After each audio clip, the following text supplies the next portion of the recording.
Today it's 11:30 and I went live earlier with my 60-day well-being card pull and posted that already. And I got up early, like around 6, and I've just been doing a lot of things. I had a nice long conversation with my sister, and now I'm getting on my daily live.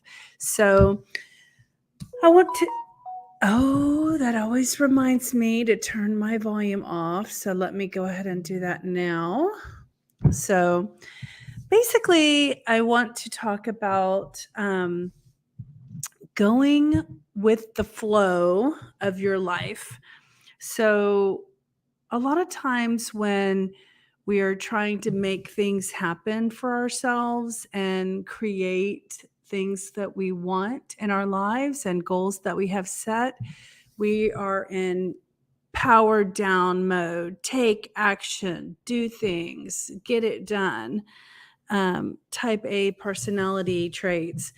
And I just want to encourage people to also recognize that there is a ease and flow of your life that has to do with non-resistance. When you have non-resistance, things tend to work out more easily and effortlessly. And resistance can be emotional resistance, it can be relational resistance, it can be physical resistance. I mean, there's all kinds of different levels of resistance that we can encounter. And I just want to remind people that if you can go with the flow of the direction that life is taking you, sometimes there's a reason for that direction. And a lot of times it's helpful, especially when you think it's out of your control, then it's helpful to ask, what is this opportunity trying to teach me? What is mine to learn? What is mine to do in this situation? And it can oftentimes be a more empowering place to view as the observer, you viewing your life, how things are going. And, I've mentioned before, I'm not a religious person, although I grew up in a religion. I don't necessarily, claim one particular religion. I have beliefs and I have faith in things.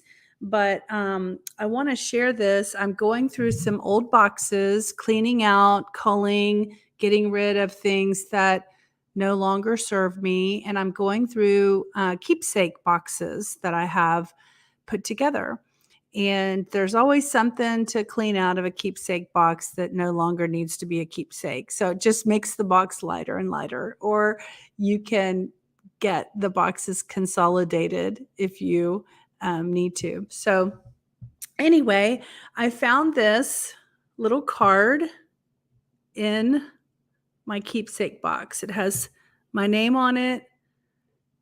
I looked on the back to see who gave it to me. It was a woman who I worked with when I was in high school. I worked at a little boutique, and when I wasn't there, she would take my place. And I received this card, I'm pretty sure my senior year in high school. And so I just want to tell you a little backstory that is so ironic about this card. Okay, first of all, it's a card that you buy in like a bookstore or, probably like a religious bookstore because it has a Bible verse on it. And the name says Lydia, as you can see. And underneath it, in quotation marks, it says cultured, which I find actually interesting. Because that's true. I have always been interested in different cultures. Plus, I grew up in a very multicultural city, the fourth largest city in the United States. And on this card, It has one of my favorite, I mean, of all the Bible verses that you could have in your life that you could consider to be a favorite, I only have like 3. And out of all the Bible verses, I mean, who knows? Somebody probably out there knows how many Bible verses there are out there in the Bible. But this one happens to have my favorite Bible verse that I've had since I was in 3rd grade. And so the Bible, and I've even talked about it on a previous video. And the Bible verse that's on this card, I'll read it. It says, "Trust in the Lord with all your heart and lean not on your own understanding." The rest of that 6 and 7 is, "In all thy ways acknowledge him, and he shall direct thy paths."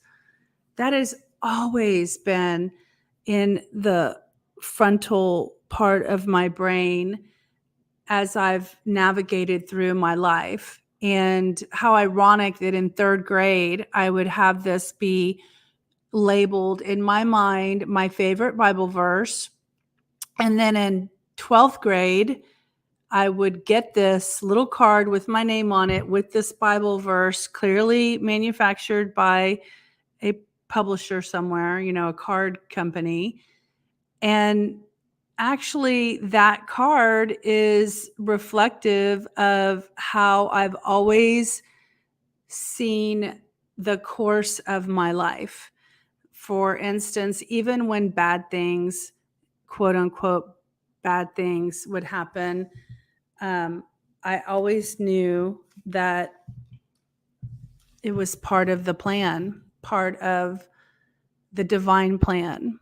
And I'm just sharing that with you because if you're going through something challenging or difficult and it feels like you're never going to recover or have relief from whatever it is you're experiencing, just trust that this too shall pass, and that your awareness of how everything that happens is part of a plan can help you look at your own life and your own circumstances and see it from an observer standpoint rather than the person who's in it. And know that when you have less resistance to whatever you're facing and you just relax into it and breathe into it, you can integrate it more into your life and you can become more empowered and more content, and your life can feel like you're getting a little reprieve, and you'll have the ability to just kind of pass through it with the least amount of scarring, damage. What are some words like um, impact, maybe? Um, so I just want to encourage people who are going through hard times to consider just going with the flow and breathing into your experience and recognize that everything that's happening in your life is for a reason. And you just got to ask yourself, what is this trying to teach me? And what am I here to learn? I hope you have a wonderful day, and you all take care. See you soon. Bye.